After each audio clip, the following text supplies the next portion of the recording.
let me be clear right from the start. This isn't about manipulation. It's about protection, emotional safety, personal boundaries, and your inner peace. Because not everything sacred should be shared, and not every man earns full access to who you are. So today, I'm going to walk you through 5 specific things every woman should guard closely, not out of fear, but out of wisdom. Let's talk about what you must never give away too soon, if ever. Let's talk about insecurities, those quiet whispers we carry that often grow louder in the wrong hands. You know the ones I'm talking about, the thoughts that come in late at night when you're replaying that conversation you had, or second, guessing the way you showed up, or wondering if you're too much or not enough.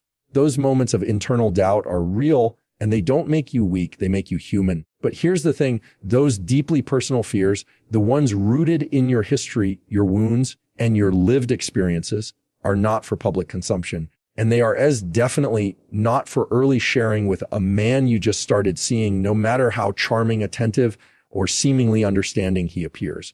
Because here's what I want you to remember. Access to your inner world is a privilege, not a right. Too often, we mistake emotional vulnerability for emotional intimacy.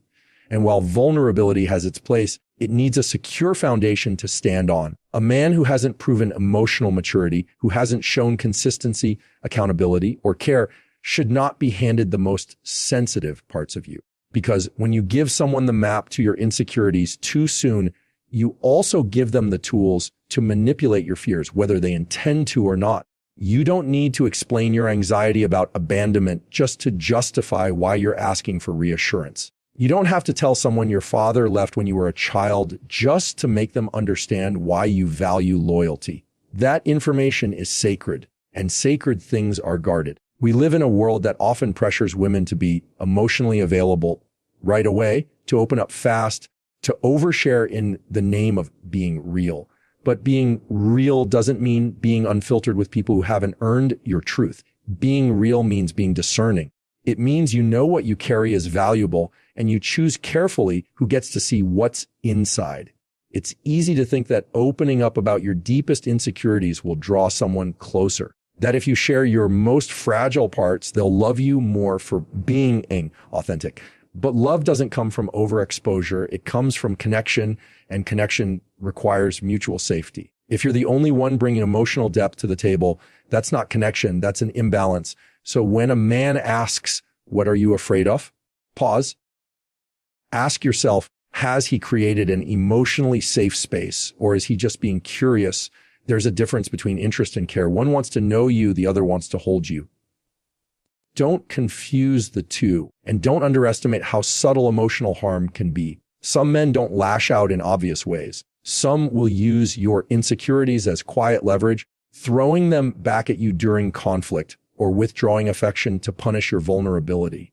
And when that happens, it chips away at your self-worth, not because you were wrong to feel, but because you gave too much to someone who gave too little. So you have to protect yourself. That doesn't mean being cold. It doesn't mean playing games. It just means pacing your openness. Let time be your filter. Let his actions over time reveal whether he's worthy of your truth. A secure man won't demand to know everything at once. He'll wait, he'll listen, and he'll honor what you choose to share when you're ready to share it. This is about self-respect.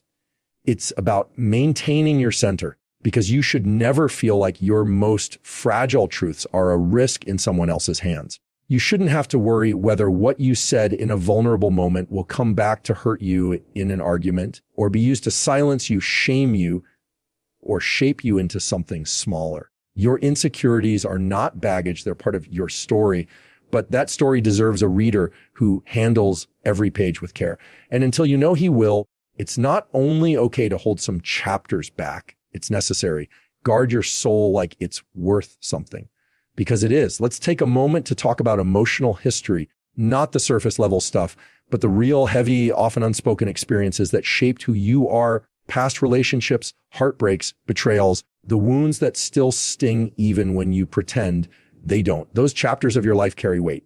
And while you may think sharing them quickly shows honesty or depth, I want you to think twice before you hand someone your full emotional resume. Because just like with anything valuable, timing and trust matter. Not every man needs to know every detail of your past. Not every man deserves to hear the stories behind your silence, your strength, or your softness.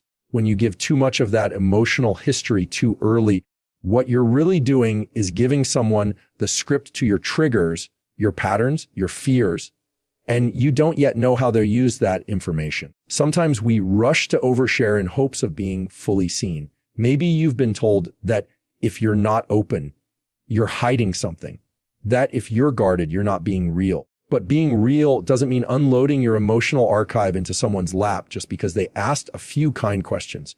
Being real means knowing what to share, when to share it, and who's shown the maturity to receive it. There's a difference between connection and confession. Connection is mutual. It builds slowly, layer by layer, both people revealing, respecting, and responding. Confession is often one-sided. It comes from a place of needing to be validated, needing to be chosen, needing someone to know your pain so they'll stay. But here's the truth. If someone needs your emotional history to decide whether you're worth loving, they're not ready to love you the right way. Think about this. You've lived through things that were hard, relationships that left marks, situations that taught you what to never tolerate again. That's not baggage. That's wisdom. And wisdom says you don't owe everyone access to everything just because they're curious. You don't have to explain why you flinch when someone raises their voice. You don't have to walk a man through every reason you stayed too long in your last relationship or every red flag you ignored because you didn't want to be alone. That's sacred space. And sacred space is earned. Sometimes what seems like interest is actually surveillance. Some men will ask about your past not to understand you, but to measure how much you'll tolerate. They're not listening with compassion, they're listening with strategy. And if you give them the blueprint to what broke you, they'll know exactly how to bend you without breaking the deal. It happens subtly. And by the time you realize it, you're already shrinking to avoid repeating history. But you don't have to play that game. You can share what's relevant when it's relevant. You can be emotionally honest without being emotionally exposed. You can say, there are parts of my story I'm not ready to share yet, and anyone worth your time will respect that boundary. In fact, the right man will admire it because he'll know it means you have self-respect. And when you do feel ready, when time and trust have built a foundation, your story won't be a burden. It'll be a bridge. But let that happen naturally. Don't feel pressured to turn your pain into a presentation just to feel worthy of connection. You are allowed to keep pieces of your past close until you know someone is safe. Your healing doesn't need to be performed. It needs to be protected. And anyone who rushes your process is not thinking about your heart. They're thinking about their access. So hold your history like it matters, because it does. Money has a way of making people show who they really are. It can create opportunity, reveal character, and just as easily expose entitlement. And for women especially, your financial reality, what you make, what you owe, how you spend, save, or invest isn't something you need to lay out early in a relationship. In fact, it's one of the things you should protect the most. Now, I'm not saying lie. I'm not saying be deceptive. What I'm saying is this: you don't owe anyone a full financial breakdown just because you're dating. Sharing your income, your credit score, your debt, your investments, your family's money situation, none of that belongs in the first few chapters of getting to know someone. That level of access isn't just personal, it's powerful. And that power should only go to someone who's proven they won't abuse it. Too often, especially when a relationship starts to feel serious, there's this pressure to merge everything. Emotions, routines, finances, quickly. But the truth is, your financial reality is more than just numbers. It represents your independence, your choices, the life you've built. And no matter how generous you are or how trusting you feel, you have to pause and ask, has this person shown me they respect what I've worked for? Not just admire it, not just benefit from it, respect it. Because it's easy for someone to say they love that you're successful. It's easy to compliment your drive, your ambition, your lifestyle. But admiration can turn to resentment in a heartbeat when power dynamics shift, and you won't always see it coming. Sometimes it shows up in subtle comments. You don't need to work so hard. Or why do you care so much about saving? Or maybe it's jokes about how you always have money, or expectations that you'll cover things without question. Before you know it, your financial stability becomes someone else's crutch, or worse, their leverage. You are not a safety net. You are not an ATM for someone's convenience. And you are not obligated to explain how much you earn, what you've saved, or what you plan to do with your money until a relationship has been built on something deeper than comfort or chemistry. And let's talk about debt, because that's part of this conversation too. Some people will try to use your vulnerability about debt, student loans, credit cards, family obligations as a way to question your judgment or diminish your confidence. But your past financial choices don't define your worth. They are private and they're yours to manage, not someone else's to critique. The right man will never make your financial reality feel like something you have to justify. He won't ask for access before trust has been firmly established. And if he does, that's your cue to step back and reassess. Because when someone pushes too quickly for financial intimacy, it's not about love. It's about control, comfort, or entitlement. None of those are foundations for a healthy relationship. You can build a life with someone without handing over every detail of your financial landscape in the early stages. You can say, I'm working on my financial goals, and leave it there. You can decline to co-sign, to lend, to merge bills, to split purchases that don't make sense. And you don't have to feel guilty for setting those boundaries. Your money story is yours.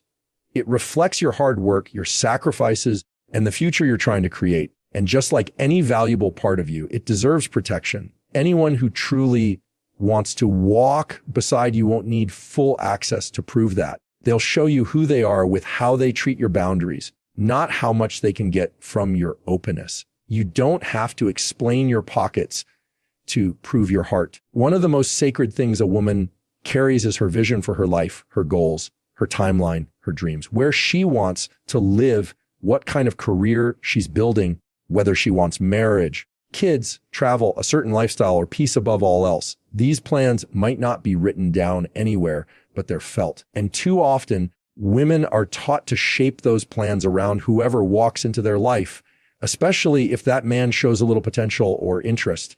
But here's what I want to say clearly. Your life plan is not a negotiation, not in the early stages of a relationship, not just because someone likes you, not because you're worried about missing your chance. Your plan is a roadmap to your future. And unless someone is showing up with a consistency, maturity, and vision to build with you, not just benefit from you, there's no need to hand them the blueprint. It's easy to feel like you're supposed to share everything up front, your 5-year plan, your ideal number of kids, how soon you want to settle down, or what your retirement goals are. And if you're someone who knows exactly what you want, that clarity is powerful. But it's also vulnerable, because the wrong person can take that information and shift into who you think they are just long enough to keep you close while never actually moving in that direction. And then suddenly you're adjusting your timeline, softening your standards, shrinking your goals just to keep the relationship alive.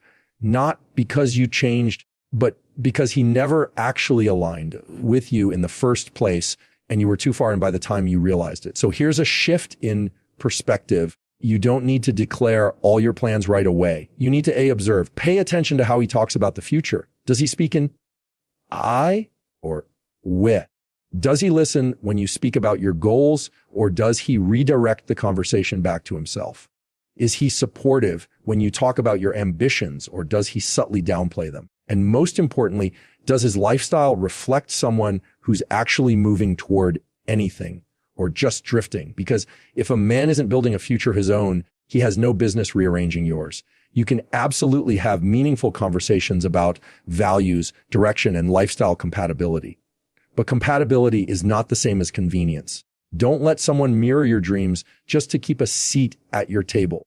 Let time and action show you whether your lives naturally flow in the same direction without you having to twist yourself into alignment if you want marriage and he's not sure. Believe him if you want children and he keeps dodging the conversation. Pay attention if you're focused on building a business, traveling the world, or moving to a new city, and he's only interested in what's comfortable right now. That's data. You don't have to fight for alignment. True alignment reveals itself through consistency, not convincing. It's okay to keep some of your vision private in the beginning, not out of secrecy, but out of self-protection. because your dreams are precious and sharing them with the wrong person too soon can cloud your judgment. You'll start imagining what A could be instead of facing what A is. You'll hear him say, "That sounds amazing," and mistake that for commitment. But words without action are just noise.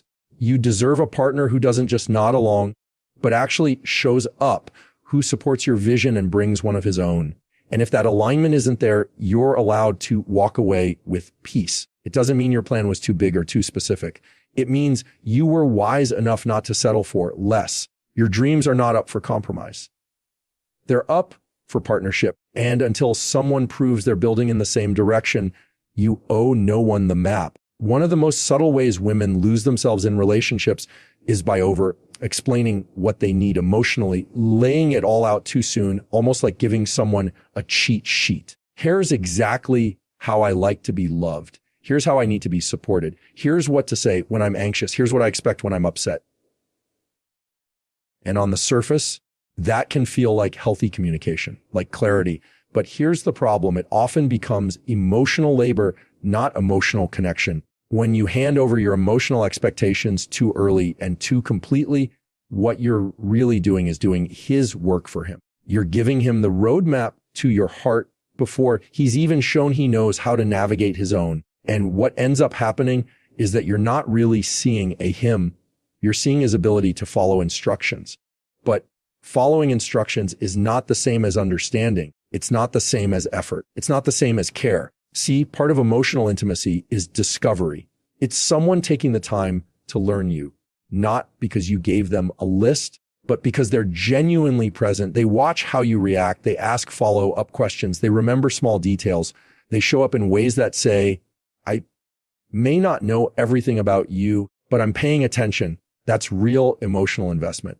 But when you tell a man too early how to love you, how to apologize to you, how to be there for you, without him ever having to earn that information, what you're really doing is hoping that if you explain yourself well enough, you'll finally be loved right. That if you lay it out perfectly, there will be no room for disappointment. But people aren't recipes. You can't give someone all the right ingredients and expect them to bake something beautiful if they were never planning to cook in the first place. Let him reveal his emotional capacity through his behavior, not just how he treats you when things are easy, but how he responds when you're quiet, when you're overwhelmed, when you're not your best. Does he lean in or does he get frustrated? Does he ask or does he assume you need that information before you offer a manual on how to love you? Because if you skip that step, you won't know if he's truly attuned or just performing. You are not responsible for teaching a grown man how to be emotionally present. If you're guiding him, supporting him, encouraging growth, yes, that's partnership. But if you're constantly spelling out your emotional needs just to be heard, that's parenting.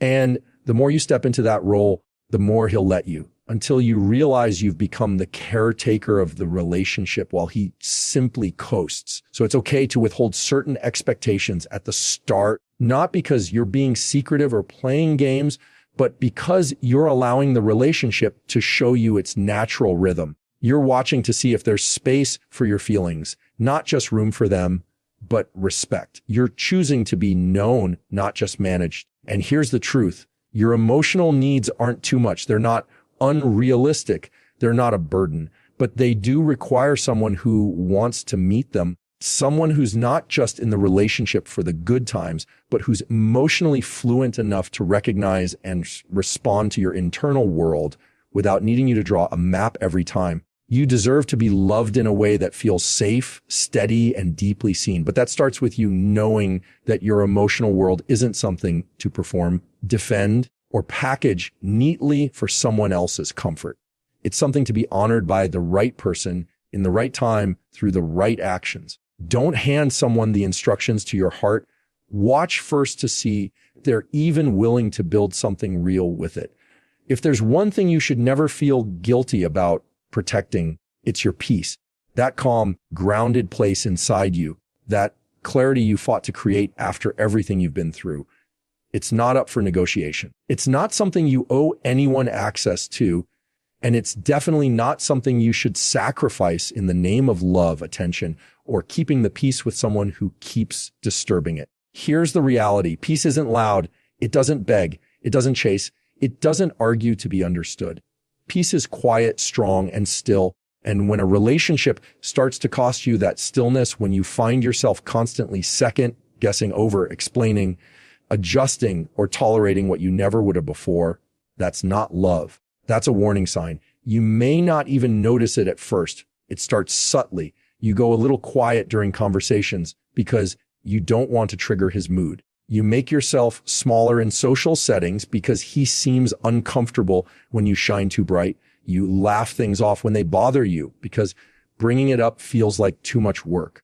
And before you know it, you've slowly stepped out of alignment with yourself, not because you wanted to, but because keeping him happy started to feel safer than being honest. That's not peace. That's performance. That's survival. And no relationship built on that kind of constant managing is ever going to give you what you truly need. Peace isn't just the absence of chaos. It's the presence of emotional safety. It's knowing that who you are doesn't need to be toned down or reshaped to be accepted. It's waking up and going to sleep without that knot in your stomach or that voice in your head asking, did I say the wrong thing again? It's being able to breathe fully in someone's presence, not hold your breath and hope they don't flip the switch. And that peace, that's yours. You earned it through heartbreak, through boundaries, through doing the inner work it takes to not just look strong, but be strong. So why give that away for someone who hasn't even shown they can handle you with care? You don't need to explain why you don't argue the same way you used to, why you don't react as fast, why you leave when the energy shifts or go quiet when the room feels off. That's your peace speaking for you. That's wisdom. You've learned the cost of staying too long in places that never gave you room to rest, and now you move differently. That's growth. But growth also requires protection because peace is not a guarantee. It's a choice. And the moment you let someone disturb it without consequence, you're telling yourself that your comfort matters less than their presence, that your calm is worth sacrificing just to avoid being alone. And that's the lie too many women have been conditioned to believe, that discomfort is the price of companionship. It's not. You are allowed to walk away from anything that feels heavy more than it feels healthy. You're allowed to choose silence over explaining yourself again. You're allowed to keep your energy clean, your space protected, and your emotion centered, even if that means being misunderstood by someone who never cared to understand you in the first place. You don't have to be the one who always smooths things over, who keeps the peace by losing your own, who holds everything together while quietly falling apart inside. That's not your role. That's not your burden. That's not love. Real peace comes when you know you could share your life with someone, but you don't need to in order to feel whole. When you stop chasing validation and start honoring your own emotional environment, when your inner world becomes a place of truth, not tension. And when you meet someone who respects that, who brings peace instead of requiring you to create it around their chaos, you'll know. Because your nervous system won't have to fight. Your voice won't have to rise. Your boundaries won't feel like walls. They'll feel like invitations to deeper respect. So above all else, protect your peace. Because when you have that, you already have everything. So here's what it all comes down to. This isn't about playing games. It's not about being closed off or hard to reach. It's about understanding that not everything about you is meant for immediate access, because you are not a free for all. You are layered, valuable, and deeply human. And that means some things must be earned. Your insecurities, your emotional history, your financial truth, your vision for the future, your expectations, and most importantly, your peace are not casual topics. They are parts of your identity. And anyone who wants full access to you needs to show they can handle you with consistency, care, and clarity over time. Don't be afraid to hold something back, not out of fear, but out of self-respect, because the right man won't need to be convinced, coaxed, or instructed. He'll simply rise to meet you. And when he does, you'll know you can share it all without losing yourself in the process.